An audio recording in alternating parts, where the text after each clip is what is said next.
Começar aqui. Boa tarde a todos. É um prazer enorme estar aqui hoje falando com vocês sobre esse assunto.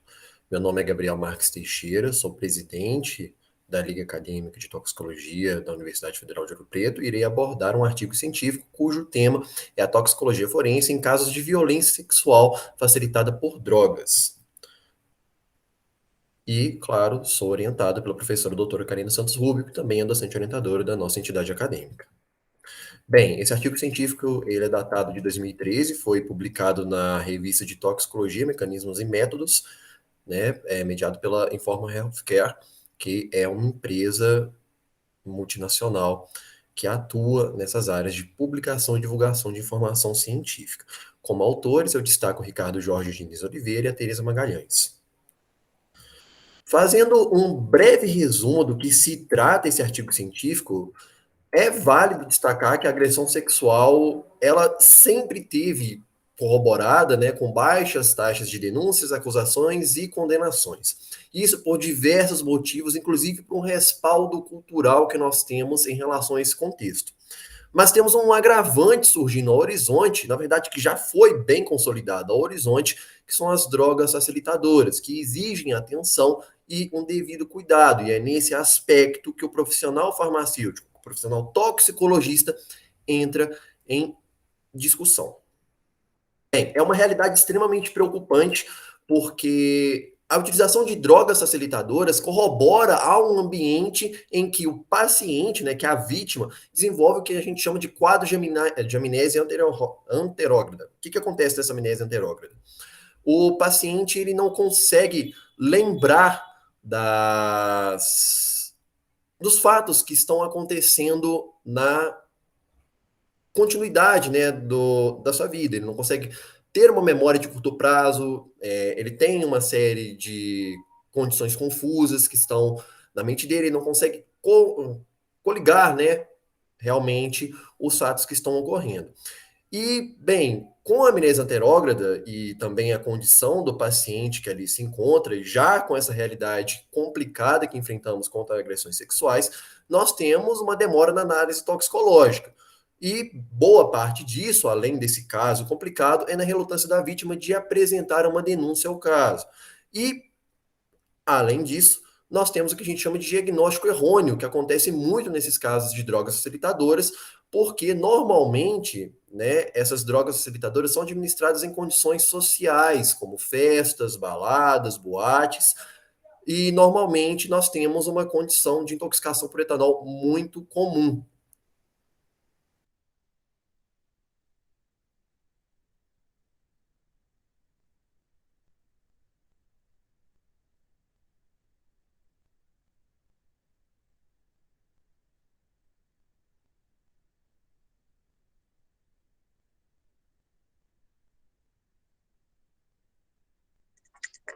Gente, foi só eu que caiu ou o Gabriel caiu?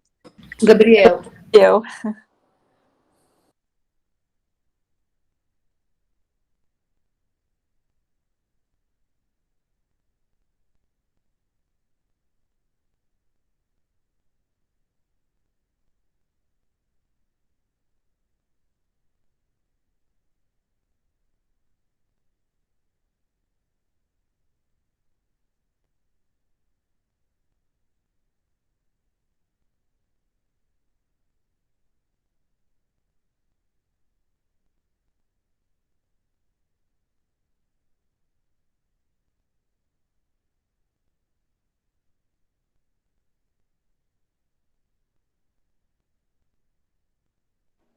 Alguém já avisou a ele que ele caiu? Eu já avisei, sim. Beleza.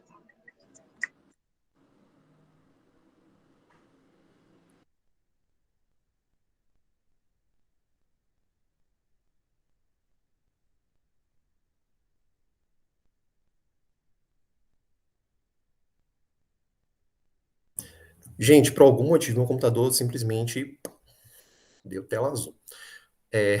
Desculpa por isso. Vou voltar a apresentar aqui. Tá dando para me escutar direitinho? Sim. Tá sim. Então tá bom. Bem, vou retomar da onde eu estava falando. Nós temos, no caso da utilização de drogas facilitadoras nesse devido contexto, uma realidade extremamente preocupante, porque muitas das vezes a vítima sofre uma injustiça, não só pelo caso que ocorreu, mas pela falta de punição ao agressor. Primeiro, ela gera, né, esse quadro de amnésia anterógrada, que basicamente, como eu disse, é a falta de condição do paciente, da vítima, estabelecer links com a memória a curto prazo. Ele não consegue conectar o que é realidade, o que não é, e isso dificulta no estabelecimento de uma linearidade do que foi que aconteceu realmente. E aí a gente tem a demora na análise toxicológica, que acontece justamente pelo caso de amnésia anterógrada, junto com aquele preconceito social e a relutância da vítima em relatar o que aconteceu, e um diagnóstico errôneo que é muito atribuído ao caso, que normalmente é por intoxicação por etanol. Como eu disse, as drogas facilitadoras normalmente são administradas em ambientes sociais, em que, né, a gente tem bebidas alcoólicas e tudo mais, a pessoa começa a ingerir, e normalmente, quando chega a uma unidade de saúde, os profissionais não conseguem identificar essa droga e acabam dando diagnóstico por intoxicação por etanol, sendo que não foi isso que ocorreu, o que também corrobora uma dificuldade de estabelecer a correta causa que levou o paciente a apresentar os sintomas que ele está apresentando. E qual que é o objetivo desse artigo? Basicamente, ele busca educar sobre práticas, abordagens e diretrizes para identificar esses casos relacionados com eficiência e eficácia, uma vez que hoje, no mundo inteiro, é um grande desafio conseguir identificar com o máximo de eficiência, né, e de facilidade, de rapidez de casos desse tipo, sendo que nesse tipo de abordagem, o tempo chega a ser crucial, né, para a gente determinar o que realmente aconteceu. Fazendo uma breve introdução, então, sobre a temática, pessoal, o abuso sexual facilitado por drogas, ele é cada vez mais comum e a impunidade ao agressor, ela é sim uma realidade e, como eu disse, o etanol é a droga facilitadora mais popular. Todavia, os medicamentos eles vêm ganhando fama no meio devido à facilidade de acesso, aos efeitos que são mais intensos que o etanol e normalmente também, né, pela difusão do conhecimento de uma forma não tão boa nesse sentido.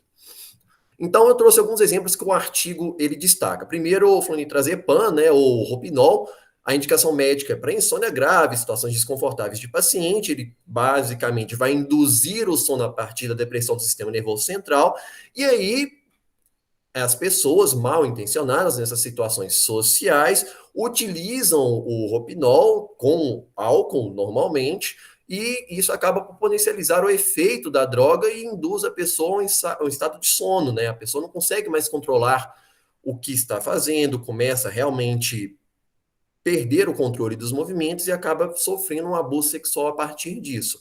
Vários filmes, novelas, tanto brasileiros quanto internacionais, retratam esse caso com muita facilidade. Algumas séries famosas também que a gente assiste trazem esse tipo de conteúdo com muita frequência. Outra coisa, né, outra droga, outra substância que a gente pode destacar é o GHP, o ácido gama hidroxibutirínico, que basicamente ele foi indicado, né, uma vez para tratar a narcolepsia, que são casos em que a pessoa tem um sono extremamente constante. Só que os efeitos secundários dessa substância fizeram com que ela fosse retirada do mercado, porque ela causa dependência e a superdosagem dela é extremamente letal, é extremamente perigosa ao organismo. Todavia, como essa droga tem um potencial alucinógeno muito grande e também tem os efeitos secundários que acabam por ser interessantes para esse devido contexto, ela acabou sendo utilizada para esse meio, por assim dizer. Então, basicamente, quando a pessoa ingere essa substância, ela começa a ficar muito eufórica, desinibida, tem o desejo sexual muito expresso, e o uso com álcool, claro, potencializa o efeito. Então, normalmente a gente vê pessoas o quê? Que não mostram nenhum tipo de inibição quanto a esses assuntos, que estão realmente fora de si, que não conseguem manter uma linha de raciocínio muito bem definida, e aí corrobora também para um caso de falta de lucidez e a pessoa acabar sendo abusada por conta disso. A ketamina, que é um anestésico extremamente difundido, normalmente gera, né, sedação, perda de memória e alívio da dor, e o uso com álcool vai fazer com que as alucinações que são induzidas por vezes pela ketamina fiquem ainda mais intensas. A pessoa perde o controle da realidade, facilitando também o abuso. Todas essas três substâncias têm como em comum a facilidade em se ocultar, né, no meio em que estamos. Então, são líquidos normalmente que não têm odor, né, ou então são pós que são bem fáceis de se ocultar numa bebida e acaba por ser bem fácil de submeter uma pessoa a esse tipo de contexto. E aí tem um caso muito interessante que aconteceu no Reino Unido, que foi a utilização do GHB por esse estudante, o Reinhard Sinaga. Ele é um estudante finlandês, se eu não me engano, que estava, né, no caso, fazendo pós-graduação na universidade por lá, em Manchester, e ele usou o GHB para cometer assédio e estupro. Né? Ele foi condenado por 159 crimes desse porte. Ele induzia as pessoas no GHB, levava elas para o apartamento, a pessoa perdia o controle de si e era estuprada. E no Reino Unido ainda tem uma famosa, né, utilização do GBL, que é a gama-butirolactona, que é um solvente industrial que é legal de ser adquirido, que quando é ingerido pelo ser humano automaticamente se torna GHB. E aí os efeitos são os mesmos que eu disse e acaba induzindo a pessoa a um estado de fragilidade tão grande que ela acaba por ser assediada. Aqui no Brasil, desde 2007, não são relatados tantos casos de utilização de GHB, felizmente. É realmente algo mais popular em países, principalmente do continente europeu, como eu ilustrei com o Reino Unido. Bem, de certa forma, todos os pacientes todas as vítimas, né, que são submetidas a essas drogas facilitadoras, apresentam sinais bem comuns. Passividade extrema, então a vítima ela não consegue reagir a investidas do agressor, incapacidade de reação, como eu acabei de dizer, a falta de clareza do próprio pensamento, né, a vítima não consegue montar uma linha tênue de fala, ela começa a agir sem inibição, né, euforia, excitação, êxtase mesmo, e uma memória quase inexistente pelo quadro de amnésia anterógrada que eu acabei de apresentar. E, bem, normalmente essas drogas elas são de fácil acesso, o caso do álcool é o principal, e a utilização de medicamentos vem ganhando fama porque, né, eles podem ser facilmente ocultados. Normalmente, os locais em que são bem populares é porque esses medicamentos também conseguem ser obtidos de uma forma bem fácil, né, seja por vias legais, por uma compra numa drogaria, que às vezes não exige uma receita médica, seja por vias ilegais, por comércio, por tráfico dessas substâncias de forma ilícita mesmo. E quais são os desafios do toxicologista forense nesse caso? Bem, primeiro, a análise é realmente necessária? Quando que a gente vai empregá-la? Isso é um desafio muito grande nesse campo. E quais são as amostras que a gente vai coletar e como as armazenar? E por que isso é muito importante? Dependendo da substância que for utilizada e do período de análise que está ali relacionado, a gente vai coletar um tecido específico, a gente vai coletar um material específico.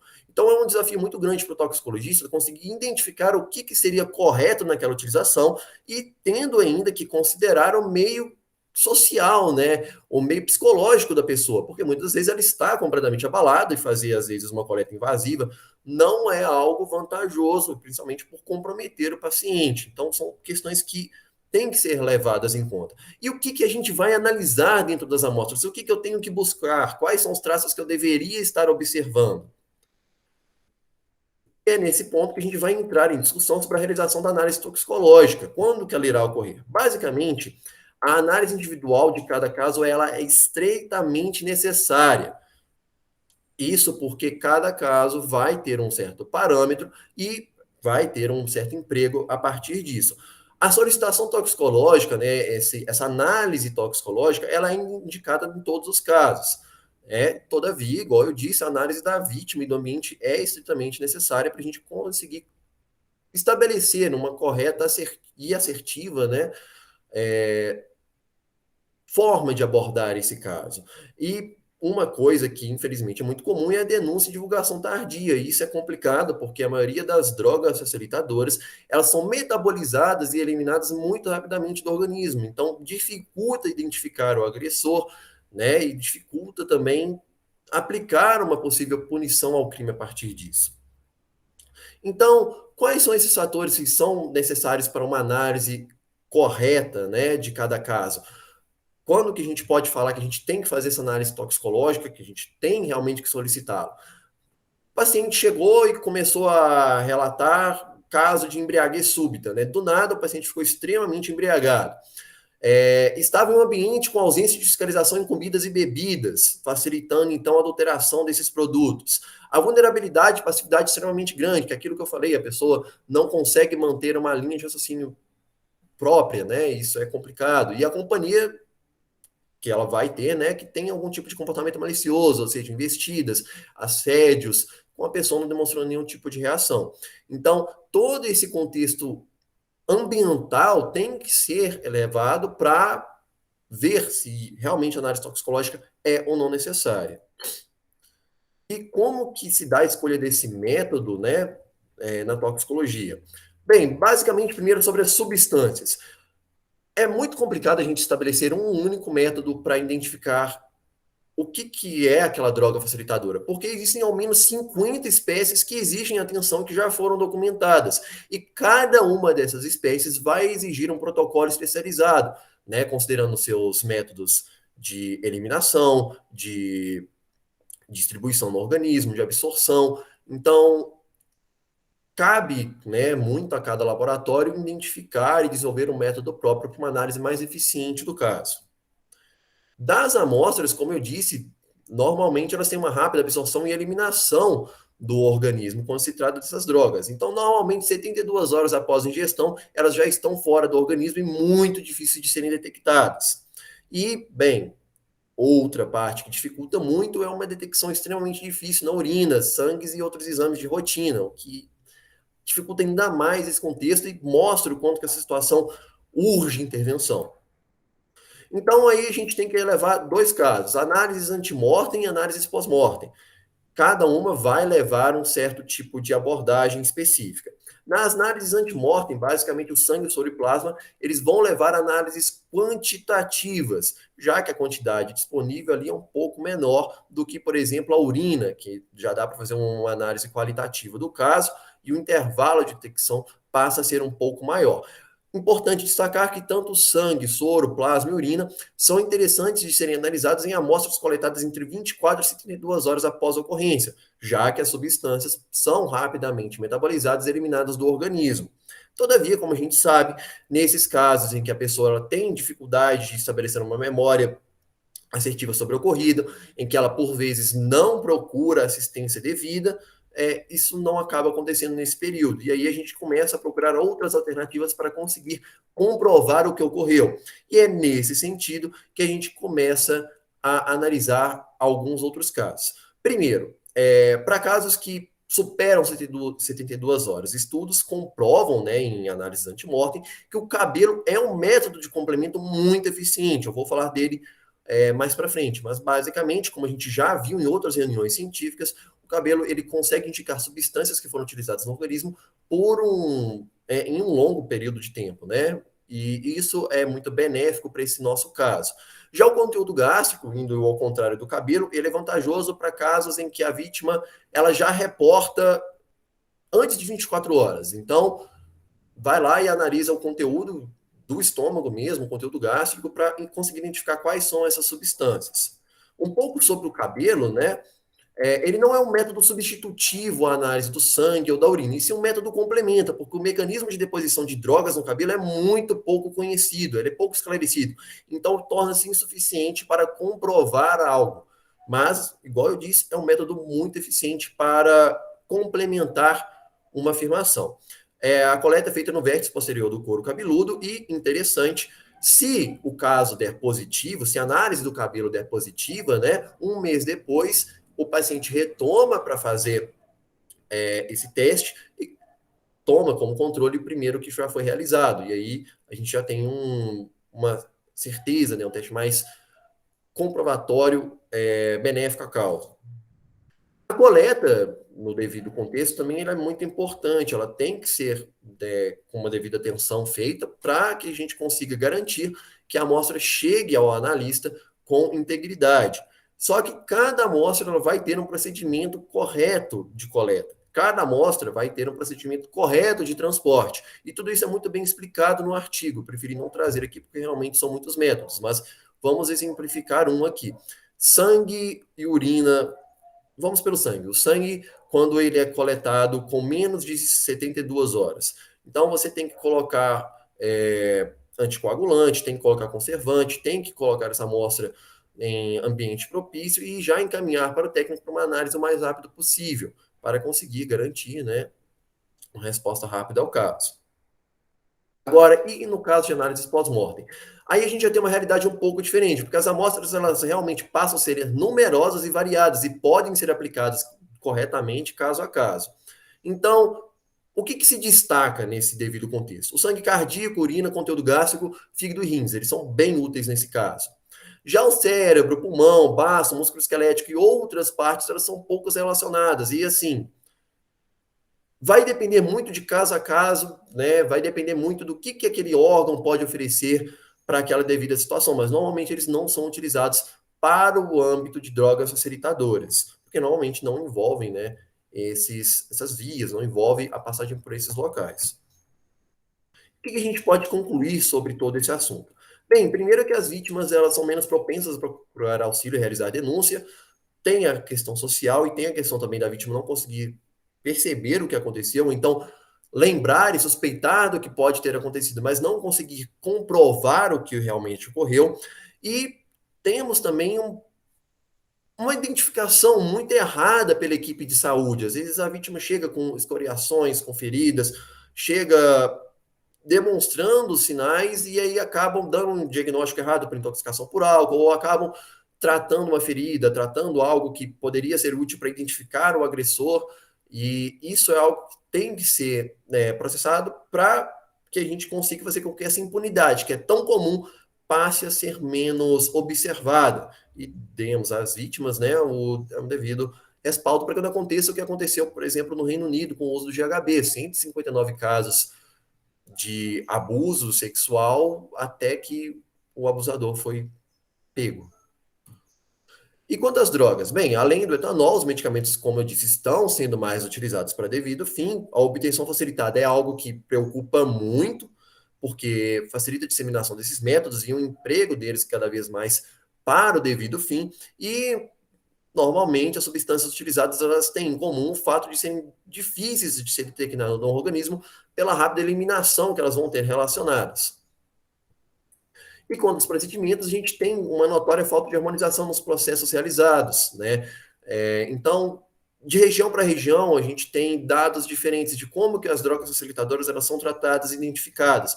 De região para região, a gente só observa que o incomum é a falta de métodos assertivos que consigam garantir que o paciente, a vítima, consiga justiça para o seu caso. A gente tem a necessidade evidente de especialização no assunto, tanto para métodos corretos de identificação, quanto para abordagem com os pacientes que acabaram de sofrer esse tipo de caso, e esses métodos diversos na área de toxicologia que estão relacionados precisam ter um correto emprego para que a gente consiga obter uma análise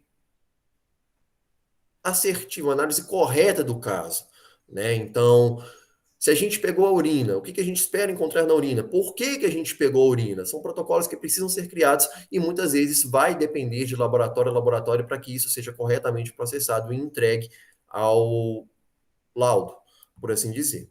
Essas foram as minhas referências, estou disponível para retirada de quaisquer dúvidas. Agradeço novamente a atenção e peço desculpas pelos problemas técnicos que eu tive. Muito obrigado.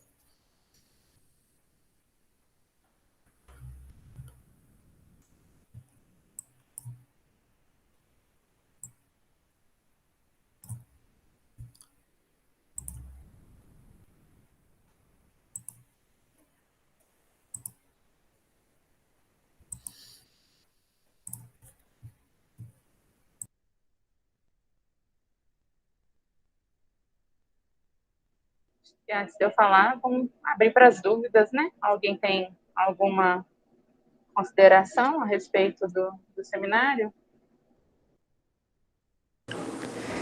Bom, primeiramente, parabenizar o Gabriel pela organização dos slides, pela sua oratória. você sempre apresenta muito bem. E a forma como você abordou o conteúdo também achei muito boa, assim, com muita clareza. Eu só fiquei com uma curiosidade, que você mencionou algumas amostras, né? E achei que pelo fato de você ter abordado violência sexual, uma das amostras poderia ser o sêmen ou então mucosa vaginal. Achei que talvez você iria abordar isso, mas eu vi que não foi muito foco. Por que isso, será que não é muito usual? Não sei, fiquei numa dúvida sobre isso. No artigo em si, ele não chega a citar claramente que tem essa análise do sêmen, da mucosa vaginal, ou então, né, do ânus da vítima, etc. E aí eu não sei explicar muito bem por que eles não citaram, mas eu sei que uma das coisas que eles mencionam muito bem no artigo é que, por vezes, a vítima vai procurar essa assistência muito tempo depois do que ocorreu o acidente. Então, por vezes ela nem percebe o que aconteceu, ou então se ela percebe, ela limpa, ela não sabe esclarecer se foi uma violência, não sabe esclarecer qual foi a linha de pensamento que ali ocorreu, então por vezes é difícil de você analisar o sêmen quando a vítima mesmo não tem, né, essa propensão a identificar esse tipo de problema. É, faz sentido mesmo. É isso que eu imaginei pela sua fala, assim, quando você falou também daquela amnese eu esqueci, não sei como é que fala, mas eu imaginei que fosse por isso também. Obrigada por esclarecer, Gabriel. Na verdade, o que acontece para essas amostras que você menciona, Ítala, é porque é o seguinte: a análise toxicológica nesses casos, ela tem como objetivo não identificar o agressor, que seria, por exemplo, uma análise da amostra de sêmen. Ela tem como objetivo identificar se o agressor usou alguma substância, o que pode ser de ajuda para a vítima provar que não foi consensual. Então, se você pensa, por exemplo, numa análise de sêmen, ele vem do agressor. Então, você não identificaria a substância nele. E no caso da mucosa, talvez também por causa do tempo entre o período de análise e a ocorrência do ato, o tecido ainda não apresente as substâncias que podem ter sido utilizadas. Então, nesses casos aí, não são amostras que são analisadas para forense, porque elas não permitiriam a identificação dos metabólitos ou dessas substâncias propriamente ditas que o Gabriel menciona e nessas outras amostras que ele coloca. Entendeu? Sim, agora eu entendi bem qual que é o objetivo. Porque nesse caso da forense, da análise toxicológica, na verdade, porque aí você tem a parte da biologia molecular, que é a análise forense, mas não é toxicológica, que permitiria, por exemplo, isolar o DNA e comparar com o DNA de um possível agressor para identificar um abusador. Aí isso é forense, mas não é toxicológica forense, entendeu? É a parte de forense de biologia molecular. E aí, nesses casos, as áreas elas são bem definidas. O laboratório de toxicologia ele não faz esse tipo de análise, por exemplo, de sequenciamento de regiões do DNA para identificação do possível abusador. Não é que essas análises elas não são feitas, é que na toxicologia forense elas não são feitas. Tá? Mas aí as outras amostras seriam realmente analisadas para identificar somente no caso do uso dessas substâncias mesmo. Perfeito, Karina. Obrigada. Tá bom? Agora, eu tirei a dúvida, mas eu esqueci de falar antes. Eu queria parabenizar o Gabriel. Teve uma apresentação, já imaginava, né? Sempre falou muito bem, sempre discursou muito bem. Foi uma apresentação brilhante, extremamente completa. Eu fiquei muito satisfeita de ver seu seminário. Acho que você abordou todos os tópicos que o artigo abordava e conseguiu falar bem, de uma forma bem clara, bem tranquila.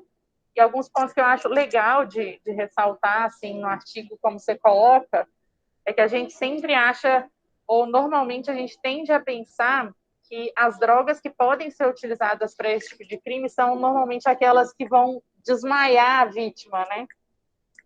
E no caso do GHB, a gente vê que é exatamente o contrário, né? Ela não é uma droga depressora, pelo contrário, ela desinibe a pessoa e aumenta o apetite sexual, o que facilitaria a pessoa confundir mais ainda com se aquilo foi ou não foi consensual em termos da ocorrência ou não do abuso, que dificulta mais ainda para a vítima fazer a denúncia e para a polícia conseguir realmente indiciar o agressor, o que eu acho mais complexo ainda, né? E outra curiosidade, outro aspecto que eu acho legal de ressaltar é a questão da facilidade, da mistura, que quase sempre acontece dessas substâncias com álcool. Porque quando normalmente a vítima já está naquela situação de festa, já está consumindo álcool, geralmente cai o nível de atenção, já costuma aumentar o nível de desinibição, então realmente potencializa e facilita ainda mais a ocorrência desse tipo de crime.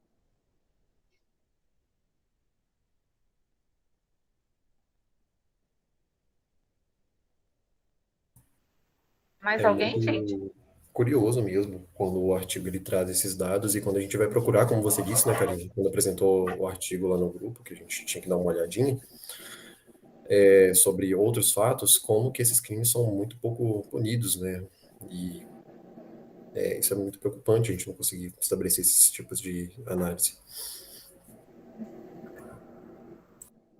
E aqui no Brasil a gente ainda tem alguns fatores complicadores, né? A gente está numa sociedade extremamente machista, em que a vítima só de ir denunciar já tá, ela já chega para falar que vai denunciar esse tipo de crime e ela já cai meio que em descrédito, é muito complexo, assim, e que isso, como a gente sabe que funciona desse jeito, isso costuma inibir mais ainda as denúncias e a vítima já acha desde sempre que nem vale a pena, não vai, a gente tem visto, né, na verdade, tem casos aí recentes estourando na nossa sociedade, em que apesar de todas as provas, toda a evidência possível, ainda assim o abusador é inocentado e a vítima é que cai, infelizmente, em descrédito pela sociedade. É muito complicado tudo isso, né? É um tema muito complicado.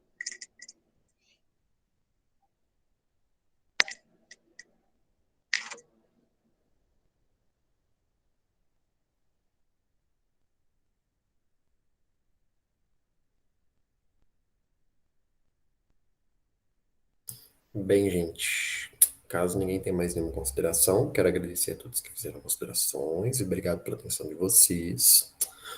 E vou interromper a gravação, então, tá bom? Então, um abraço.